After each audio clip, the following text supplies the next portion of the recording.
100కి 100% ఏదైతే ఎంతమంది పిల్లలుంటే ఒకరుంటే 15,000, ఇద్దరుంటే 30,000, ముగ్గురుంటే 45,000 ఇచ్చి తీరుతాం. ఎందుకు నేను ఈ మాట చెప్తున్నానంటే ఏదైతే సూపర్ 6 అమలు చేయట్లేదని అంటూ ఉన్నాడు జగన్మోహన్ రెడ్డి. నేను అడుగుతూ ఉన్న సూటిగా నీకు దమ్ము ధైర్యం ఉంటే జగన్మోహన్ రెడ్డికి నువ్వు అధికారంలోకి వచ్చిన తర్వాత అమ్మ ఒడి ఎన్ని రోజులకి అమలు చేశావు? Straight question. ఇక్కడ కూడా మా సాక్షి విలేకర్ గారు కూడా ఉన్నారు, ఆయన కూడా సమాధానం చెప్పొచ్చు కావాలంటే జగన్ తరపున. Straight question. మీరు అధికారంలోకి వచ్చిన తర్వాత మీరు 2019 జూన్ నెలలో ప్రమాణ స్వీకారం చేసిన తర్వాత ఎప్పుడు మీరు అమ్మఒడి అమలు చేస్తారు? వాళ్ళకి చెప్పడానికి ధైర్యం జరిగిపోతే నేనే చెప్తున్నా, 2020లో అమలు చేశాడు. ఎప్పుడు? 2020లో.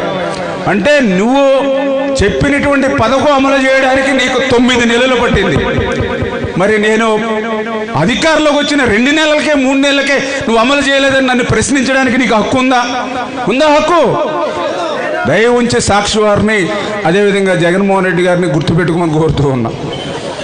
అదేవిధంగా ఏదైతే ఇంకొక స్ట్రైట్కి వచ్చింది దాని నిమిత్తమే ఆ రోజు భారతీరెడ్డి గారు మా దగ్గర వీడియోస్ ఉన్నాయి చాలా క్లియర్గా, మొన్న కూడా ఏది చూపించా మీకు. ఒక పిల్లవాడు ఉంటే 15,000, ఇద్దరు పిల్లలు ఉంటే 30,000 రూపాయలని స్వయంగా భారతీరెడ్డి గారు ఇంటింటికి వెళ్ళి ప్రచారం చేసింది ఆ రోజు.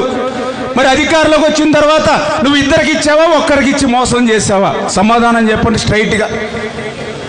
అంటే ఆ రోజు నువ్వు మోసం దగా చేసి ఈరోజు మళ్ళీ మమ్మల్ని ప్రశ్నిస్తున్నటువంటి పరిస్థితి. ఓకే, ఆ రోజు స్ట్రైట్కి వచ్చిన మూడవది, నువ్వు ఆ రోజు ఎన్ని వేల రూపాయలు ఇస్తావని చెప్పావు? 15,000 రూపాయలు ఇస్తా అని చెప్పావు. తర్వాత ఎంత ఇచ్చావు? 14,000. తర్వాత 13,000. ఆఖరికి మా అక్కమ్మ చెల్లెలు అయితే కొంతమందికి 7,000, 6,000 పడ్డాయండి, కొంతమందికి ఎగ్గొట్టేసాడని చెప్పినటువంటి పరిస్థితి. దీనికి సమాధానం చెప్పండి. ఇంకొకటి స్ట్రైట్ క్వశ్చన్. నువ్వు 5 సంవత్సరాలు అధికారంలో ఉన్నావు, 5 సంవత్సరాలు నువ్వు అమ్మఒడి ఇచ్చావా?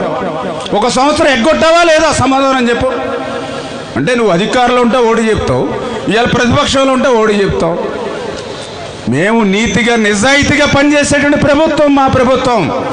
చేత ఖచ్చితంగా మాట ఇచ్చాం, నీకు మళ్ళగా మాట తప్పం, నీ మాదిరిగా మడమ తెప్పం అన్న మాట ప్రకారం తల్లికి వందనం.